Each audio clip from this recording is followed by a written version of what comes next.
Before we go any further, I want to prove a promised statement from earlier that the U3 norm actually is a norm.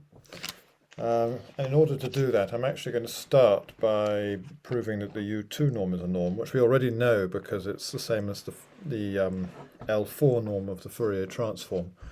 But I want to prove this fact directly without using Fourier transforms because it serves as a sort of template for how to prove that the U3 norm is a norm, but it's sort of easier to see it in the U2 case first. So what we do is we start by proving, it's rather similar to the proof that the L2 norm is a norm, which is otherwise known as Minkowski's inequality, which we prove by starting by proving Cauchy-Schwarz and then deducing Minkowski. So we're going to prove a kind of Cauchy-Schwarz type inequality first. And it says the following. I'm going to try and do all this reasonably briskly. So let G be a finite abelian group.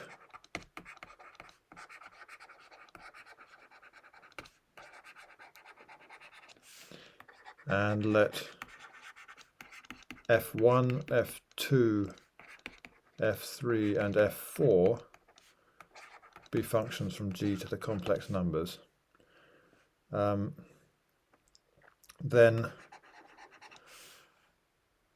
I'm going to write the following notation: F1, F2, F3, F4 as a sort of generalized inner product.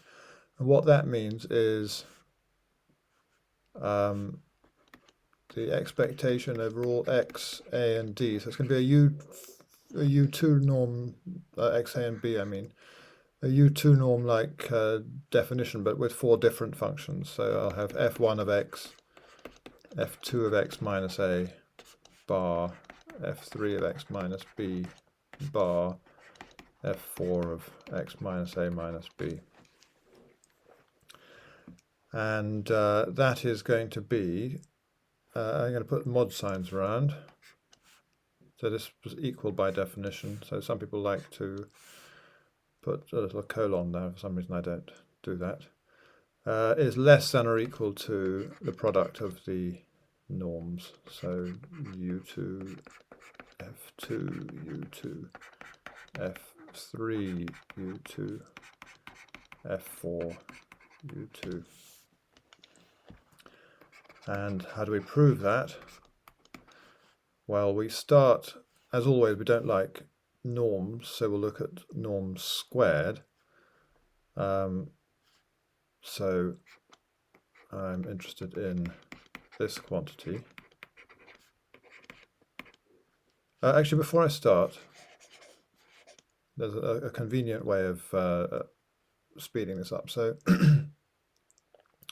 we also have that f1, f2, f3, and f4 equals. Now, if we look at x, a, and x minus b, we can think of those as so those will range over all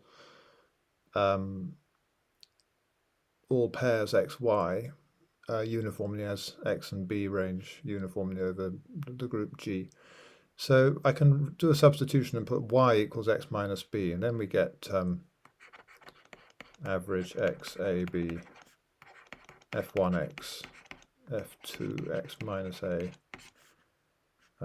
put it down here, f3 y, f4 y minus a.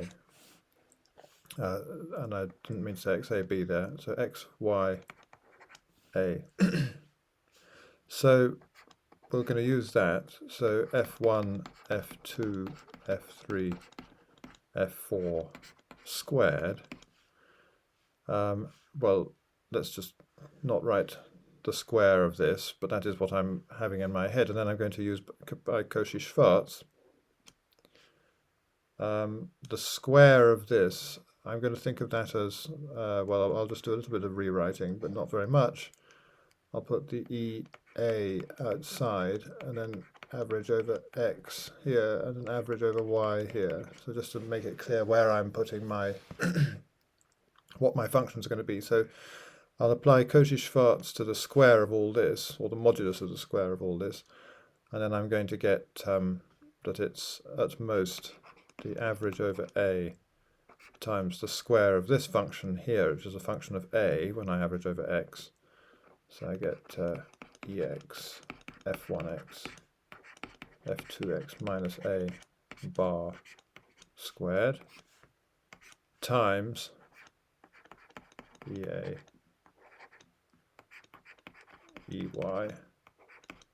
f3y f4y minus a bar squared. So that's Cauchy-Schwarz. Now let's have a look at the first bracket here. And I'll just look at what's inside the bracket.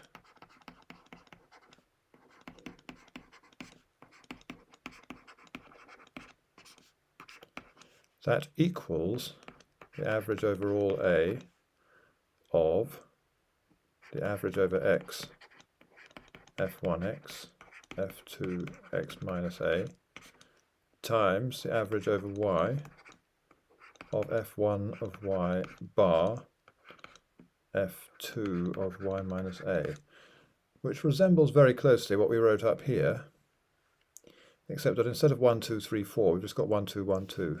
And so that thing there equals f1, f2, f1, f2.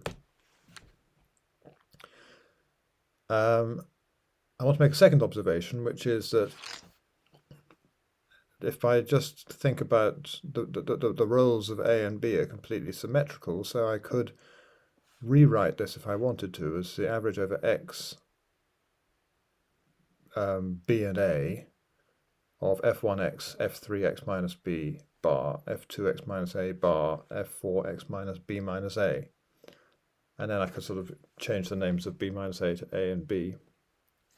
And I would end up showing that f1, f2, f3, f4 is the same as f1, f3, f2, f4. So perhaps I'll just say, but we have the identity f1, f2, f3, f4.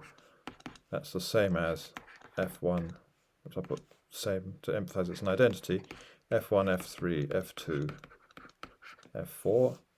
So this equals f1, f1, f2, f2. We can do the same thing in the second bracket, so we end up with the inequality f1, f2, f3, f4 mod squared is less than or equal to f1, f1, f2, f2 times f3, f3, f4, f4. And I haven't put mod signs over here because this proves that these are in fact non-negative real numbers. But now all I have to do is apply the same inequality a second time. So if 1, 2, 3, 4 is less than or equal to 1, 1, 2, 2, 3, 3, 4, 4, then 1, 1, 2, 2 is at most 1, 1, 1, 1, 2, 2, 2, 2. So applying this inequality to the two terms on the right hand side, maybe if you like we can square both sides first, gives, well, what does it give? It would give that f1, f2, f3, f4 to the fourth is at most f1, f1, f1, f1, f2, f2, f2, f2, f3, f3, f3, f3, f4, f4, f4, f4. So it gives the fourth power of what we want. Well, I suppose it gives the square of what we want. Perhaps I'll just say implies the result. So just say, what did I do again? Here's a general inequality that applies for any four functions. So I then apply it to the four functions f1, f1, f2, and f2, and I get a bound for this in terms, which is, I haven't actually commented, but why does it imply the results? Because f is just another way of writing the fourth power of the U2 norm of f. So we get that the fourth power of f1, f2, f3, f4 is at most the product of the fourth powers of the U2 norms of F1, F2, F3, and F4. So that's a generalized Cauchy-Schwarz inequality. Now let's prove a generalized Minkowski inequality. So corollary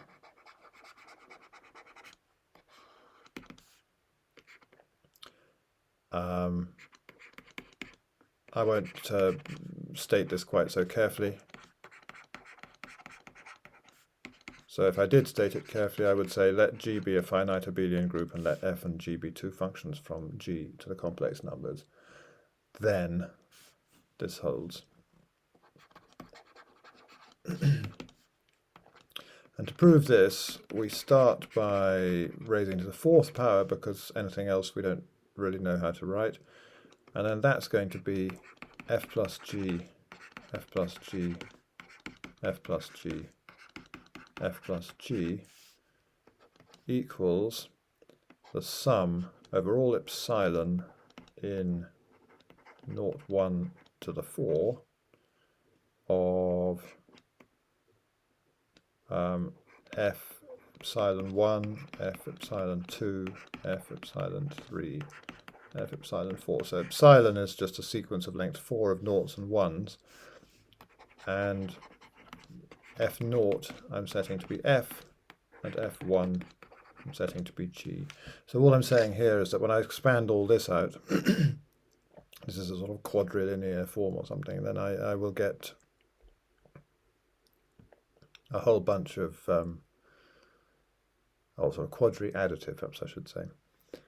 I'll get a bunch of 16 terms, and each one will choose either F or G from each of these sums here.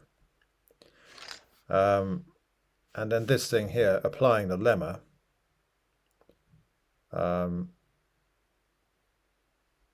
perhaps I should say is less than or equal to, put a modulus sign round.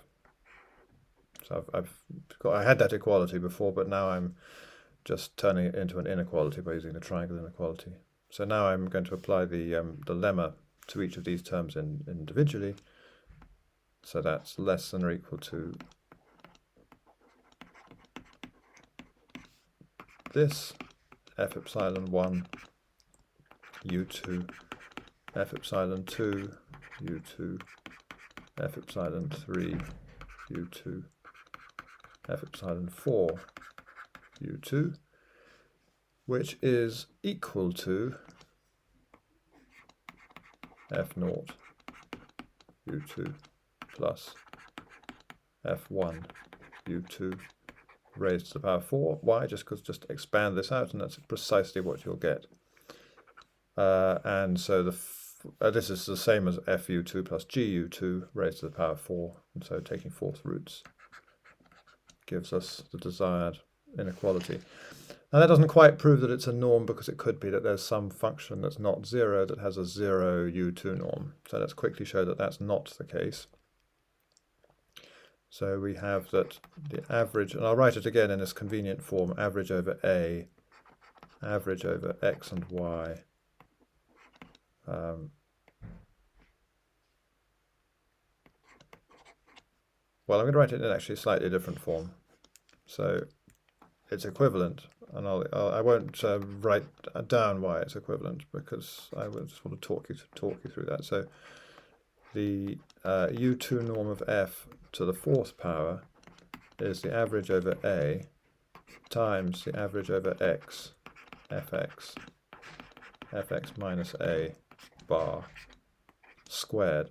Why is that? It's because if I multiply out this modulus squared, I'll get an average over X and a Y, Fx, Fx minus A, Fy bar, Fy minus A, exactly the expression that we had before in the case where F1, F2, F3, and F4 are all equal to F. So that's another identity. In fact, it's one of the things that's essentially equivalent to one of the expressions I wrote down for the U2 norm to the fourth power a couple of videos ago.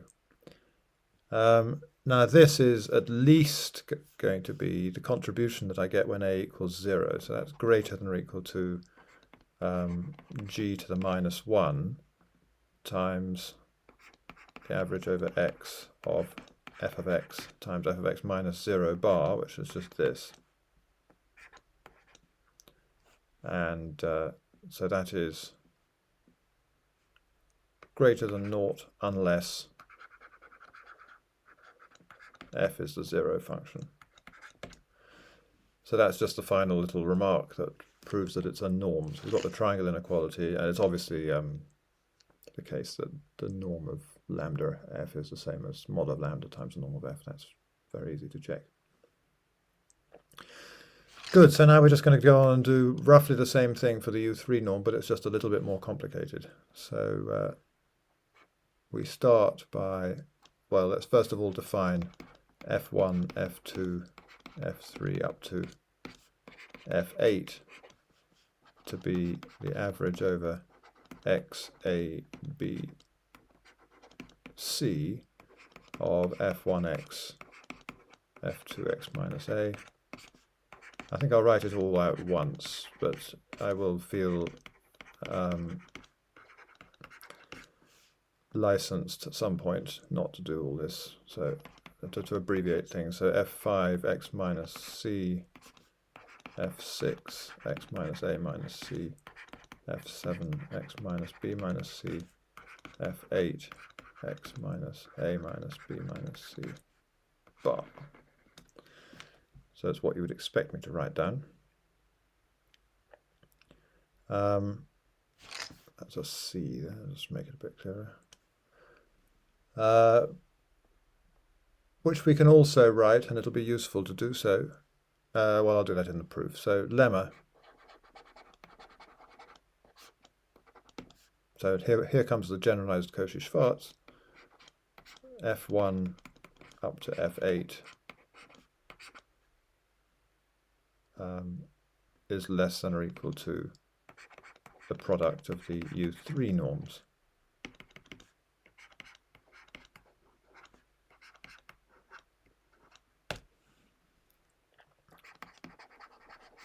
And the proof, we'll square it again. So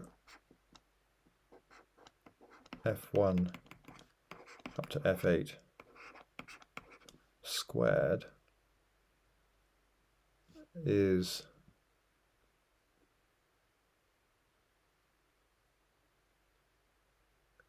actually, I think I will just start by, I think that's too many steps all condensed into one. So f1 up to f8 equals, now I'm going to pick out the AB first, and then I have average over of x, f1x, blah blah blah, up to f4 x minus a minus b, multiplied by average over y of f5y. So I'm making the substitution y equals x minus c, f5y all the way up to f5y minus a minus b. So I'm leaving you to fill in the dots. It's just I've missed out these f2, f3, f6 and f7 terms that are in there. So that implies that by Cauchy-Schwarz that f1 up to f8 is less than or equal to, squared is less than or equal to a couple of terms. So one of them will be average over a and b of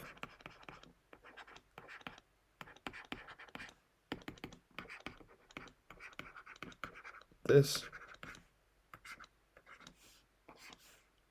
and then the other one will be the same with obvious changes. So average y, f5y up to f8, oh, that should have been an 8 there, f8 y minus a minus b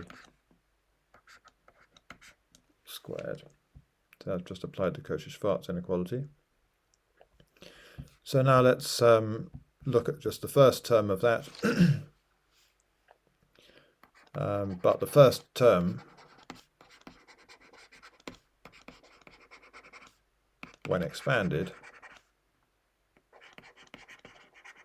so by the first term I mean the first bracket here, will give us the average over A and B times the average over X and Y of F1x, F2 X minus A bar, F3 X minus B bar, F4 X minus A minus B, F1 of Y bar, F2 of Y minus A, F3 of Y minus B, F4 of Y minus A minus B bar.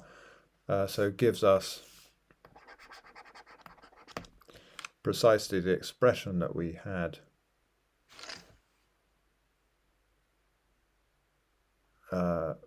here, except instead of F5 up to F8, it's got F1 up to F4 repeated. So F1, F2, F3, F4, F1, F2, F3, F4. So that's exactly the sort of thing we want, that we've slightly simplified the expression because we've repeated some functions. And this one, of course, will give us the same thing, but it'll be F5, 6, 7, 8, F5, 6, 7, 8. Now, before that, we also used a symmetry. So here we've also got a symmetry. We can, A, B, and C play completely symmetrical roles. So, for example, F1, F2, F3, F4, F5, F6, F7, F8 is got from doing X, X minus A, X minus B, X minus A minus B, and so on. If I went X, X minus B, is this going to work?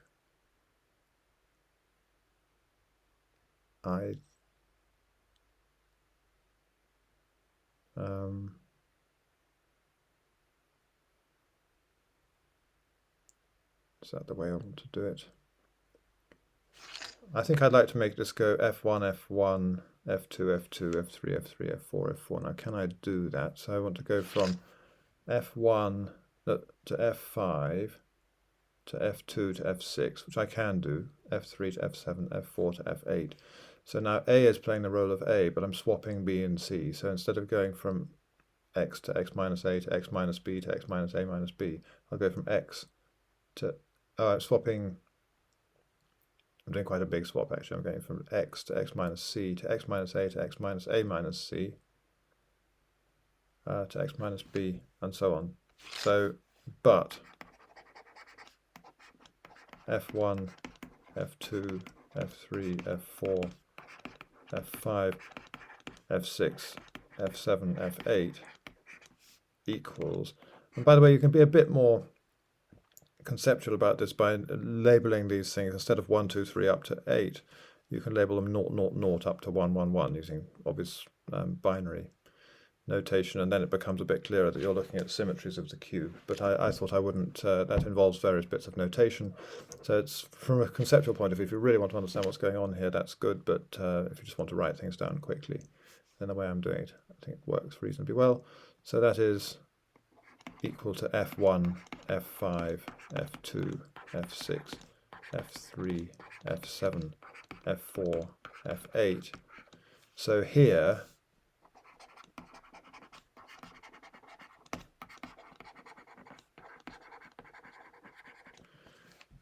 we get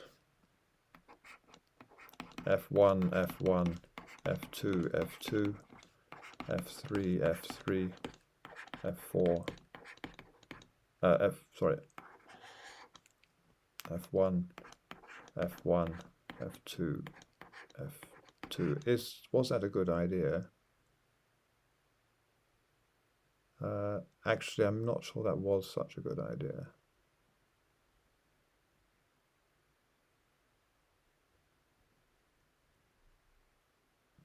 It wasn't a good idea. Let's go back and do it again. I think that's just going to end up giving me something that I already had. So I'm going to, instead I'll make it 1, 3, 2, 4, 5, 7, 6, 8. So 1, 3, 2, 4, 5, 7, 6, 8. So what does our first term equal if we make that? If we use that identity, it'll be F1, F3, F2, F4. And that doesn't look right either.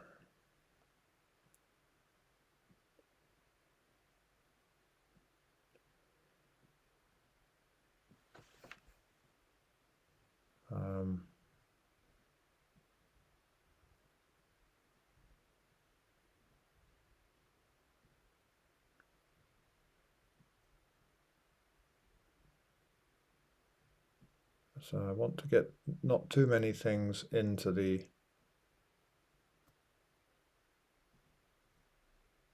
Actually, I think what I did before was okay. Ugh. Okay. So F1. Let's see how I go with it. F5, F2, F6,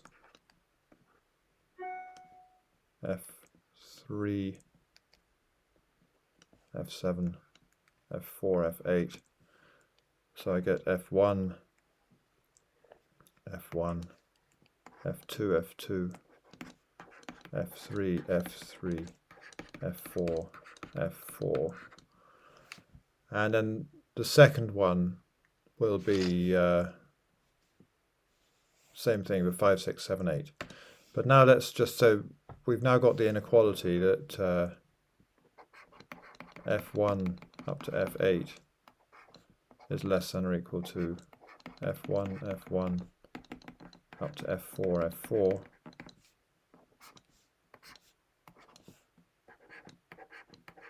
F5 up to F8, F8.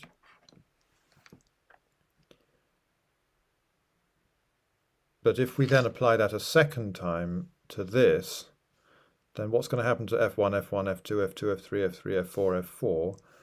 It's going to duplicate each thing. So applying it again,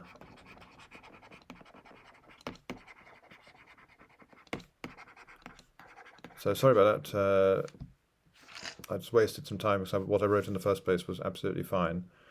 We'll get that F1 up to F8 to the fourth power is less than or equal to what I get when I square this, which will be F1, 4 F1s, and then 4 F2s, and then 4 F3s, 4 F4s, 4 F5s, 4 F6s, 4 F7s, and 4 F8s. And then applying it another time again, I'm going to duplicate all these F1s, and then I'll duplicate all these F2s, and that's less than or equal to. So applying it again, we get that F1 up to F8 raised to the power 8 is less than or equal to 8 F1s, 8 F2s, 8 F3s, all the way up to 8 F8s. And so that's finished the proof of the Cauchy-Schwarz type inequality. And now finally the proving that the U3 norm is a norm. I think I'm hardly going to do this. I'll just discuss this because the proof here is basically exactly the same as the proof for the U2 norm.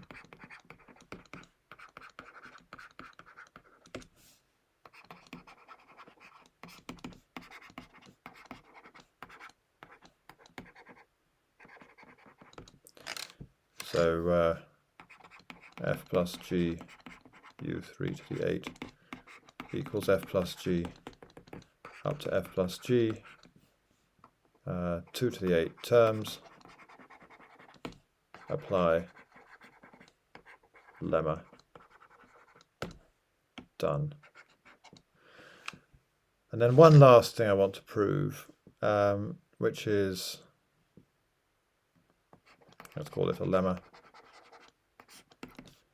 so that the U2 norm is less than or equal to the U3 norm.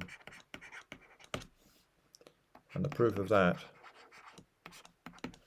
is that I'm going to do it by starting with the U3 norm and showing it's bigger. So FU3 norm to the 8 was the average over AB, to use one of the expressions that we had before, but writing it like this: average over x of fx, fx minus a, fx minus b, fx minus a minus b squared. And that is greater than or equal to, by Cauchy-Schwarz, the average over x, a and b. So bringing the average inside a square makes it smaller.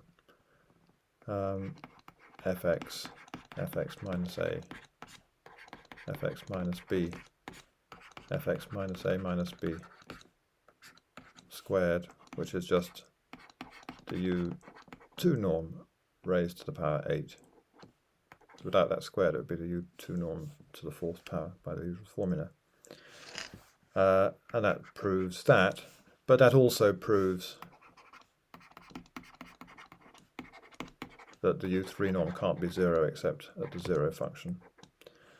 But it proves a slightly more useful inequality, that it's actually greater than or equal even to the U2 norm. Okay, I'm going to stop there, and next time I will start talking about what we can say if the U2 norm, if the U3 norm of a function is big, which turns out to be, as I said in the last video, a rather interesting question and much more difficult than the case for U2.